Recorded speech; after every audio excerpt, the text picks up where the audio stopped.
mentality. We see it starting to change throughout California. I'm starting to get a little bit of support out of the district attorney's office and some of the others. Certainly the public defender is on board with it. Again, it's not something that is intuitive to people in the law enforcement world. And so those paradigms are changing slowly. And so we hope to have a pretrial program in place that might circumvent people even coming into the jail system or staying for any length of time. And when you talk about 50% of our population being pre-trial, there's an opportunity to create more bed space and still meet the public's goals of making sure that these folks go to court and certainly the justice system to work. And so our politicians hearing about things like that, encouraging them to open their mind to alternatives to incarceration will really allow us an opportunity to focus on the folks that are in our custody. And right now, with 7,000 people in our custody and very limited resources, and then having to find places that we can stand up some of our programs, it's quite a challenge. And so I would encourage you to talk to your elected officials and to tell them to consider some of these things. Sheriff Hutchins is certainly out there talking about them. You know, during an election year, June is election season in November. A lot of times people aren't too interested in hearing those things. They may even believe in them, but they don't want to put their neck out on the line. And so I would encourage you to reach out to your community leaders and to get them to start thinking in a different paradigm. And again, also, as Jeff mentioned, through the Orange County Reentry Partnership and some other opportunities to volunteer, we would look for that as well from the community. And so, with that, happy to answer any questions. I'd like to ask something regarding these assessment programs that you mentioned a couple of times that you do. Who does those assessments? There are actually companies out there that now specialize in doing them, and they've got, you name it, all sorts of data analysts and psychologists and people that will put them together. And that's actually been part of our challenge because there are so many of them out there. There are several that are proven. But what you'll hear, and this is a term that you're going to hear a lot, is evidence-based practices. And they want to see scientific proof that these risk assessments are being properly done to evaluate these people. And what I have found is there is no singular risk assessment that is done out there. Now, the first time that our district attorney saw a risk assessment, it lowered a person's risk assessment if they lived at home with their parents. And he saw that and went, really, that guy's not a public safety threat because he lives with mom and dad. I find that hard to believe. It seems counterintuitive, but there is some science behind that. And so some people see these risk assessments as nothing more than hocus pocus, and they just don't believe in it. And that has been a bit of a challenge. And so we currently use what we call a Wisconsin risk assessment, is what the probation department uses. There's another one that San Diego is working with right now that through a company called Compass. And it's a very detailed assessment. Part of our challenge is it takes sometimes a couple of hours to go through those assessments. And when you have, you know, a few thousand people to run through that, it can be very labor intensive. But San Diego has modified the Compass risk assessment. They've included some of their own internal requirements. We are looking at what they are doing. We actually tested a model of screening against what we currently do for our programming, and we found that actually, even though ours wasn't designed with that goal in mind, it actually came fairly close. But convincing the courts and convincing the district attorney and several other public safety partners, we are all going to have to be on the same risk assessment. We can't have probation using one, the sheriff's department using another one, and the DA relying on another. And so over the past couple of months and actually into April, there are some working groups that are now attending some conferences. One of my lieutenants who runs these programs, as far as risk assessments go, is actually going to be attending and reporting back to me. But when we first started to do that, you didn't see the judges and you did not see the DA's office attending these things. They're starting to show up. So it's a little difficult to get people on board with it. Again, you hear the hug a thug thing, but we're slowly changing minds. Generally, how long does it take for a case to come to trial? It depends on the case. Our more violent crimes obviously take a lot more time. A lot of cases that of people that we are looking at to put through these programs, when you talk about narcotics cases and a lot of those things, they're adjudicated fairly quickly. And when I say fairly quickly, you have to take in mind that the wheels of justice turn slowly. And so we have people that are in our custody for 6 months to 3 years before they're ever convicted of a crime. Now, a lot of those folks probably wouldn't make it through our risk assessment and get put out anyway, but there are a lot of people that, you know, they may only spend a week or two in our custody before they're sentenced and given credit for time served, and then moved out into the community. But why wait for that? You know, that opens up more beds for us. But a lot of folks actually make it through the system pretty quickly, and it's usually through plea bargaining. Yes, ma'am. Oh, a real quick question. How does Orange County's recidivism rates compare to other counties and California state for similar crime? I'll tell you, the first part of that question is the word recidivism. How do you define recidivism? And you cannot get anyone in this state to agree on what recidivism is. So if a guy comes in for bank robbery and he goes out on supervised release and he comes back for a DUI, is he a recidivist? He didn't commit the same crime, so he's not recidivating over the same issues. Now, for me in the Sheriff's Department, if you come back to jail for any reason, you're a recidivist. You're back in and you have an impact on my operation. So I define it as anyone that returns to custody, even if it's just because they missed a couple of appointments with their probation officer and they're flash incarcerating them. To me, that is recidivism. Now, when you talk to the probation department, they see flash incarceration as behavioral modification, not recommitting or reoffending, and so they don't want to count those.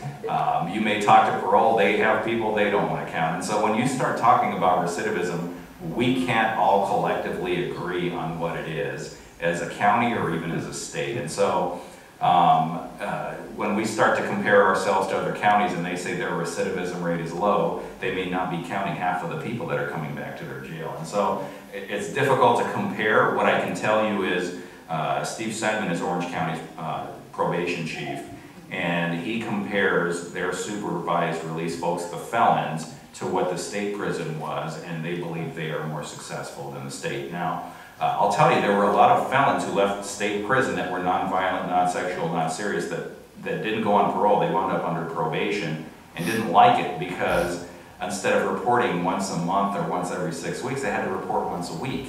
And so Orange County's been a little more diligent than state parole has in maintaining oversight. And they believe that, along with some of the programs that they are running, are helping to run those numbers a little bit lower. But when you talk about comparing us, it's a very difficult thing to define. Back. I had another question regarding the drug court. Would there be a possibility, have we explored the thought of expanding drug court as part of the way to maybe lower some of those unsentenced folks?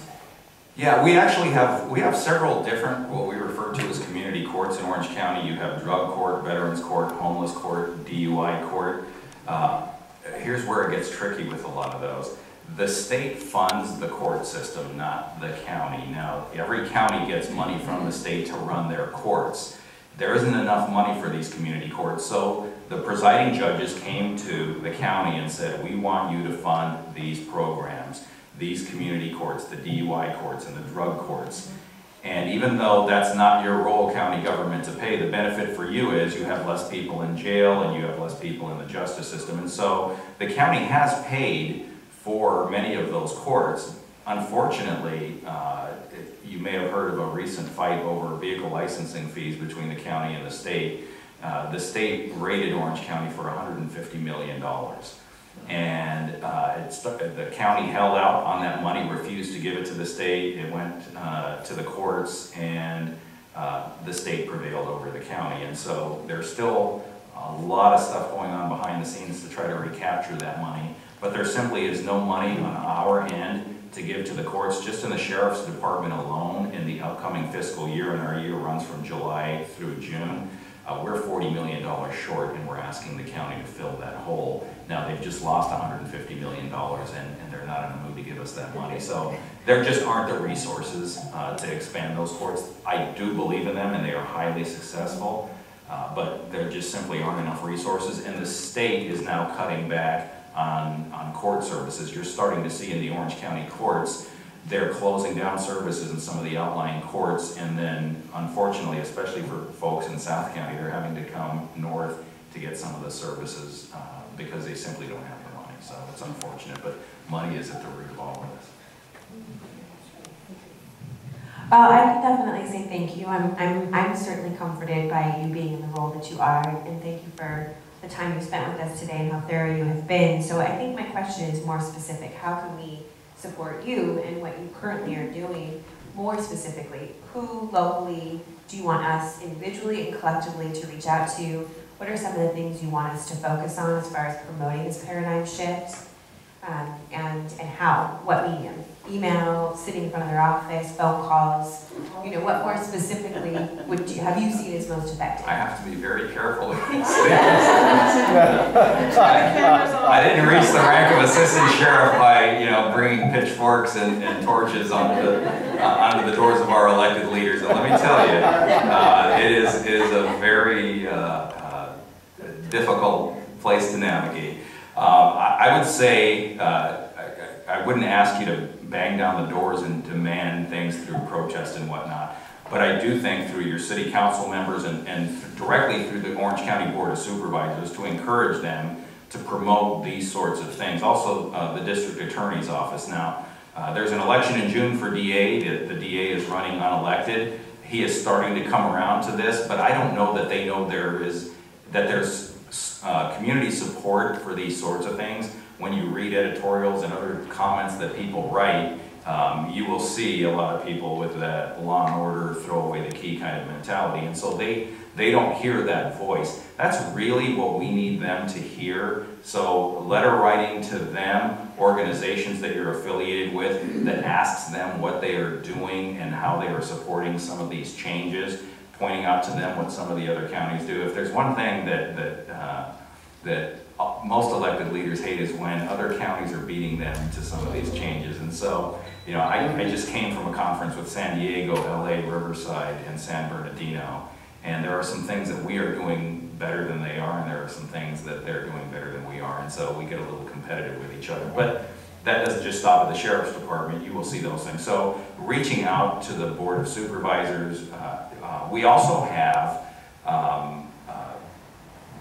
what the state required us to do when AB 109 went into effect. They said, hey, we're going to give you this money, but you have to create a community corrections partnership. And that community corrections partnership is made up of the probation department, who chairs the committee, the DA, the public defender, there's a member of the Board of Supervisors there, a representative from the presiding judge, and social services and the healthcare agency. And so you have this collective group. They have to agree on how they're going to disseminate this money, because it doesn't all come to the Sheriff's Department. Certainly we're the biggest user of that funding, but it goes to the healthcare agency and social services for programs.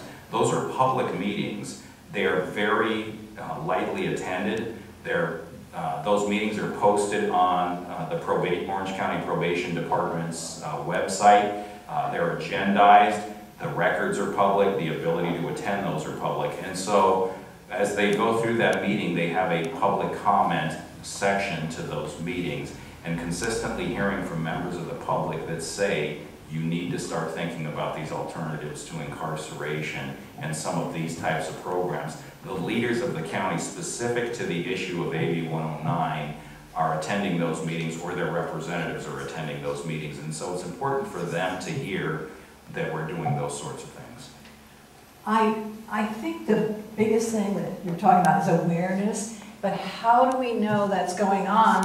The only way we're going to find out is if we're knowledgeable about all those websites that are announcing those meetings. I think of one just recently when the Board of Supervisors was considering something that the Sheriff Hutchison was bringing about 200 of the inmates who she had handpicked, I think, regarding being nonviolent criminals, and a plan to send them home with a ankle bracelet. Yes. And one supervisor presented it.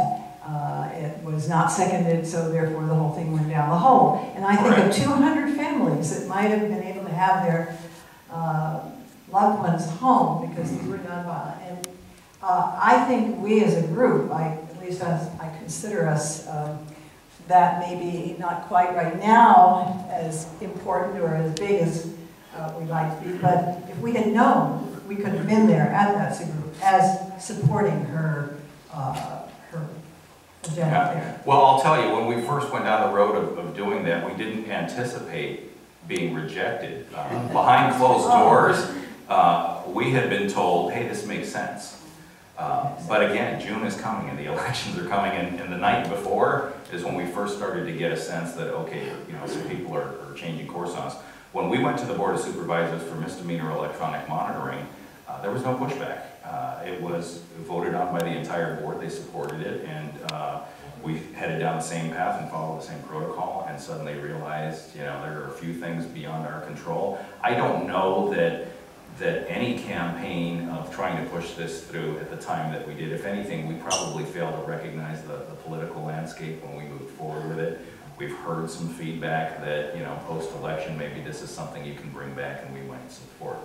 And so, probably a failure on public relations on our part, but again, this is something that we will sometimes put out through the media. Sal Hernandez from the Orange County Register will do several things. I meet with him periodically, and we go over some of our criminal justice and jail needs, and Sean Emery from the Register as well. And so a lot of this gets put out, it just doesn't catch people's attention in the media. So maybe if we contacted those people on the Orange County Register and had them talk. I'm not going to suggest you do that. All right, I'm suggesting that we do that. I'll suggest.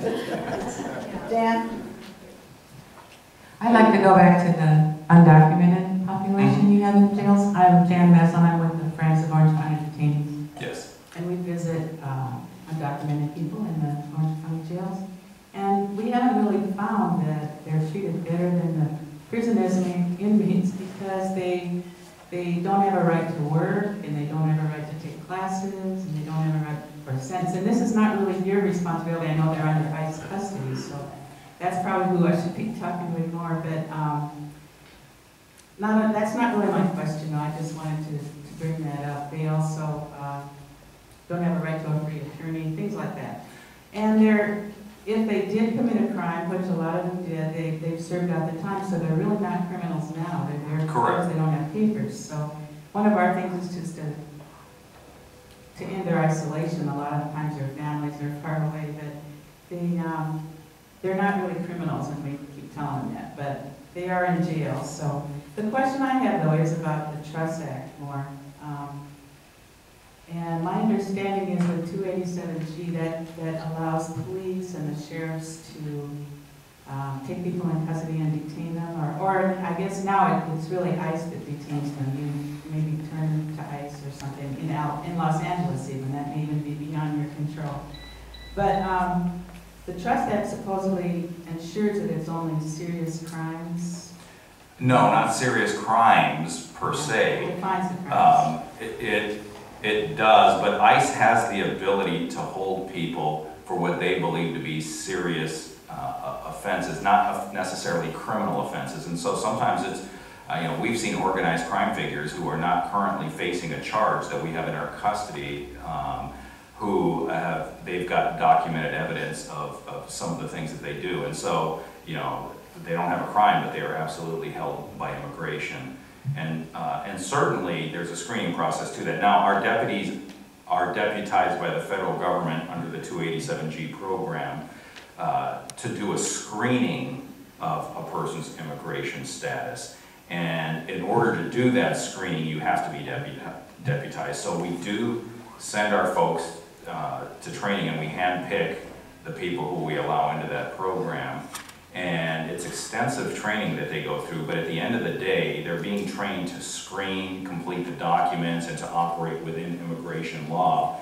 They then place a flag on that person, but it is ultimately immigration that places the hold on them.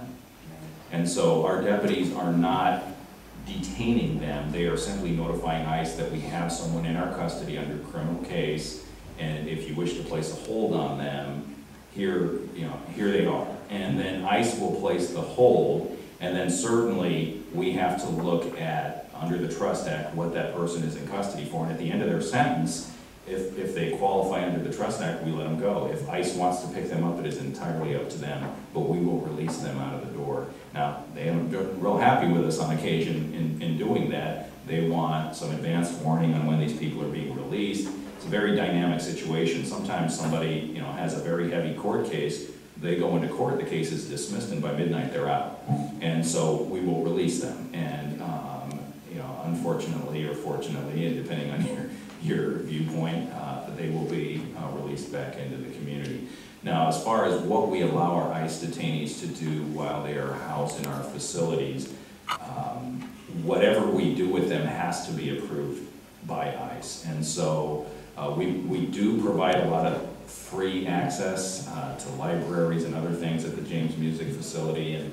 And when I say they are not treated like inmates, there are a lot stricter guidelines on discipline and other behavioral things. And keeping in mind, you know, certainly there are a lot of folks in there that may have made some mistakes. Their immigration status comes into question. But there are some people in that environment who have been in our jail multiple times and have some behavioral issues. And so we have to have a regimented, to some level, type of housing arrangement, but it is very carefully governed by ICE. They dictate what we can and can't do. We had actually started a system where we were going to pay, and it wasn't much, it was $1 a day for some of our immigration detainees to work in some of our facilities, providing services to other immigration detainees. And I kid you not, the charge was that we were paying illegal immigrants to work, which is against the law. So it's a very complicated and nuanced issue. It is not as simple to define or to solve as you might think. But yeah, we could have been seen as hiring illegal immigrants to do work. And so, you know, it's a challenge. And they do seem like that music is as good a place as any jail could be. So, and some of them actually have gotten transferred to the private prison up in Adelanto from music, and they wish they could be back at music, actually. I hear that a lot. In fact, the sheriff was in Washington, D.C., and the director of Homeland Security had no idea she was even in the audience, and actually highlighted the James Music Facility in his presentation. She was stunned. But of course, it'd be better if they weren't in any jail. Thank you. I just wanted to ask you about the job application.